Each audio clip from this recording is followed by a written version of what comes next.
Sebuah tudingan serius tiba-tiba mengemuka, mengguncang jagat pemberitaan nasional, dan menyorot perhatian publik ke salah satu organisasi keagamaan terbesar di Indonesia. Dalam hitungan jam, kabar ini menyebar luas, menimbulkan kehebohan dan tanda tanya besar di tengah masyarakat. Tudingan tersebut menyasar langsung jantung organisasi Islam terbesar di Indonesia, PBNU, Nahdlatul Ulama. Sebagai organisasi yang telah berdiri kokoh selama puluhan tahun, PBNU dikenal memiliki pengaruh besar, baik di ranah keagamaan maupun sosial kemasyarakatan. Namun kali ini, PBNU diterpa isu panas. Mereka dituduh menerima aliran dana dari aktivitas pertambangan nikel, sebuah industri yang selama ini penuh kontroversi dan kerap dikaitkan dengan isu lingkungan serta kepentingan ekonomi besar. Tak butuh waktu lama, isu ini langsung viral di media sosial. Tagar-tagar terkait PBNU dan tambang nikel mendadak trending, memicu perdebatan sengit di berbagai platform digital. Banyak pihak mulai berspekulasi, menambah panas suasana. Tuduhan ini menyentuh 3 isu sensitif sekaligus. Nama besar PBNU yang selama ini dijaga, kontroversi industri tambang nikel yang kerap menuai protes, dan narasi dana gelap yang menghantui organisasi keagamaan. Narasi dana gelap ke organisasi keagamaan menjadi bahan bakar utama yang membuat isu ini semakin liar. Banyak yang bertanya-tanya, benarkah PBNU terlibat dalam pusaran dana tambang? Atau ini hanya fitnah yang sengaja dihembuskan untuk menjatuhkan reputasi? Kombinasi antara nama besar, isu tambang, dan narasi dana gelap membuat cerita ini sangat mudah menyebar. Dalam waktu singkat, berita ini menjadi konsumsi publik, bahkan sampai ke pelosok daerah. Reputasi PBNU yang dibangun puluhan tahun kini berada di ujung tanduk. Para pengurus dan anggota PBNU pun mulai merasa resah, khawatir kepercayaan masyarakat yang selama ini dijaga bisa runtuh hanya karena isu yang belum tentu benar. Dalam situasi seperti ini, respons cepat dan transparan menjadi keharusan mutlak bagi PBNU. Mereka harus segera memberikan klarifikasi dan membuktikan integritasnya di hadapan publik agar kepercayaan masyarakat tetap terjaga. Kita akan membedah asal-usul tudingan ini. Siapa saja tokoh yang terseret dalam pusaran isu, serta langkah-langkah yang diambil PBNU untuk menjawab dan membantah tuduhan tersebut. Mari kita telusuri bersama bantahan, klarifikasi, dan fakta-fakta yang disajikan PBNU untuk meluruskan isu yang tengah berkembang pesat ini. PBNU tak tinggal diam. Ketika tudingan miring mulai beredar luas di masyarakat, organisasi Islam terbesar di Indonesia ini langsung mengambil sikap tegas. Mereka menyadari betapa pentingnya menjaga nama baik dan kepercayaan publik, terutama di tengah situasi yang penuh ketidakpastian dan isu-isu sensitif seperti ini. PBNU bergerak cepat, tidak hanya untuk membela diri, tetapi juga untuk memastikan bahwa kebenaran tetap menjadi pegangan utama. Bantahan keras datang dari jajaran pengurus pusat.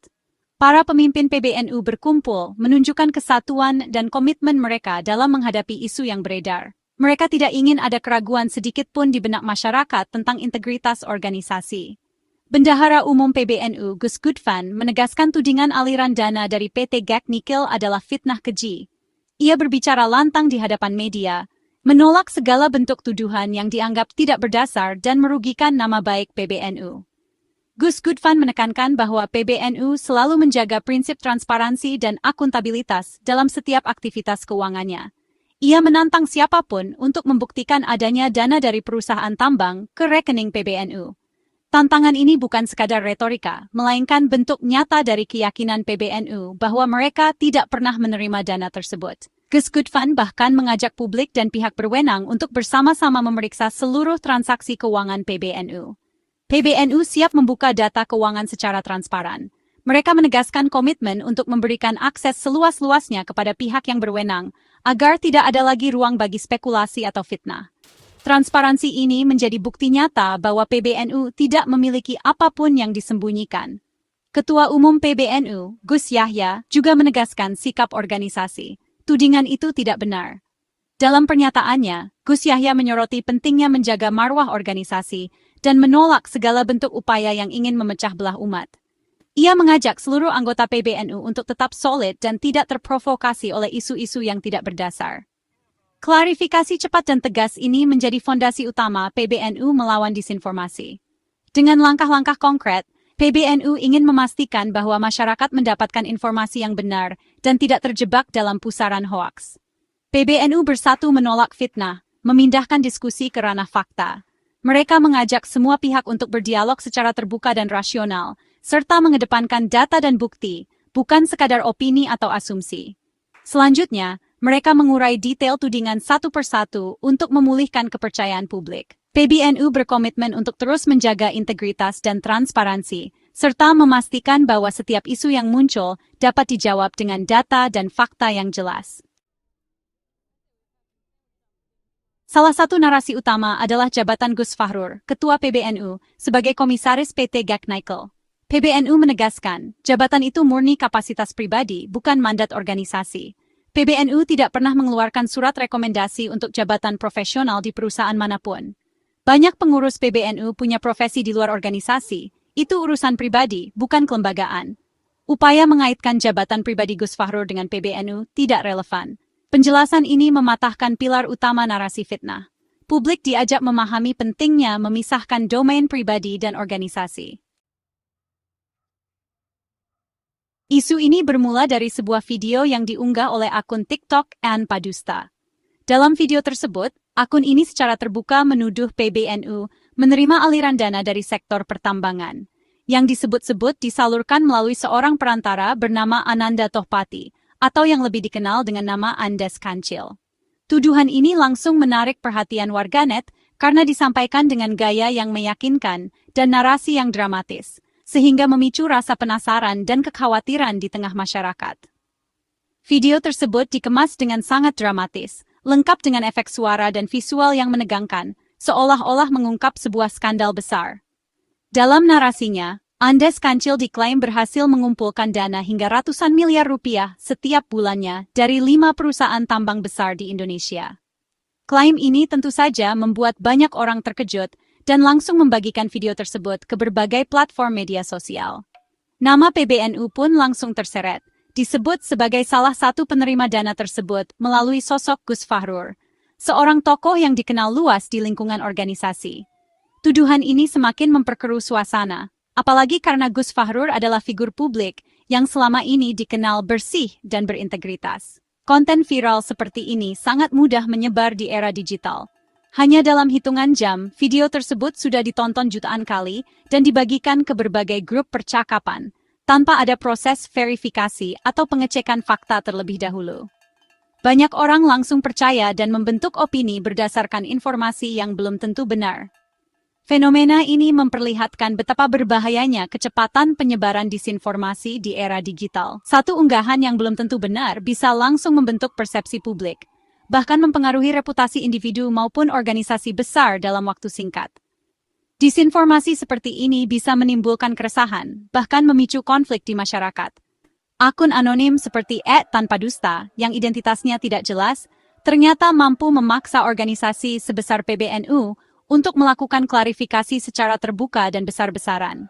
Hal ini menunjukkan betapa kuatnya pengaruh media sosial dalam membentuk opini publik, bahkan ketika sumber informasinya tidak dapat dipertanggungjawabkan. Di tengah derasnya arus informasi, literasi digital dan sikap kritis sangat dibutuhkan. Masyarakat harus lebih berhati-hati dalam menerima dan menyebarkan informasi, terutama yang bersifat viral dan sensasional. Dengan meningkatkan literasi digital, kita bisa lebih bijak memilah mana informasi yang benar dan mana yang hanya sekadar sensasi tanpa dasar fakta. Inti tuduhan adalah peran Ananda Tohpati alias Andes Kancil sebagai penghubung dana tambang ke PBNU. PBNU lewat Gus Gudvan menegaskan tidak mengenal sosok Andes. Jika benar ada dana triliunan rupiah, mustahil bendahara PBNU tidak tahu siapa koordinatornya. Gus Fahrur juga menegaskan tidak mengenal Andes. Dua tokoh kunci PBNU yang namanya dicatut sama sekali tidak tahu menahu soal tuduhan ini. Ini menunjukkan narasi tersebut sangat lemah dan kemungkinan besar rekaan. PBNU secara lugas memindahkan beban pembuktian ke pihak penuduh. Gus Fahrur, yang namanya paling sering disebut, langsung membantah keras tuduhan itu. Ia menyebut kabar tersebut 1000% hoax. Gus Fahrur menegaskan tidak pernah mengenal Ananda Tohpati atau Andes, apalagi menerima dana dari pihak manapun terkait tambang. Ia menantang siapapun yang punya bukti untuk menunjukkannya. Bantahan personal dan tegas ini memperkuat posisi PBNU. Publik bisa melihat langsung bahwa tuduhan itu tidak berdasar. Gus Fahrur tampil terbuka, menunjukkan tidak ada yang disembunyikan. Ini menjadi pilar penting dalam upaya PBNU melawan disinformasi. Gus Yahya menegaskan PBNU tidak mencampuri urusan pribadi pengurusnya, termasuk karier profesional di luar organisasi. Banyak pengurus PBNU punya profesi beragam, itu domain pribadi, bukan organisasi. Keuntungan bisnis pengurus tidak otomatis menjadi milik PBNU. PBNU tidak pernah mengeluarkan surat rekomendasi untuk jabatan di perusahaan manapun. Penegasan ini membantah klaim bahwa posisi Gus Fahrur di PT Gag Nikel adalah representasi PBNU. PBNU menarik garis tegas antara urusan pribadi dan kelembagaan. Ini edukasi penting tentang integritas organisasi di tengah isu viral. PT Gag Nikel bukan milik atau terafiliasi dengan PBNU. Perusahaan ini adalah anak usaha BUMN PT Aneka Tambang Tbk. Lokasi tambang di Pulau Gag yang sudah berizin resmi jauh dari pusat wisata utama Raja Ampat. Baru-baru ini pemerintah mencabut izin 4 perusahaan tambang di Raja Ampat karena pelanggaran, tapi PT Gag Nikel tidak termasuk. Artinya operasional PT Gag Nikel masih sesuai regulasi. Fakta-fakta ini memperlemah tuduhan terhadap PBNU. Narasi viral sengaja mengabaikan konteks dan fakta penting ini.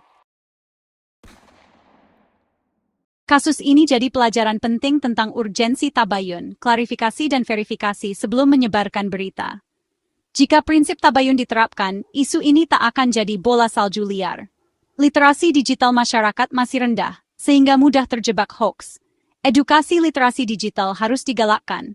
Kenali ciri hoax, verifikasi, dan pahami konsekuensi penyebaran fitnah.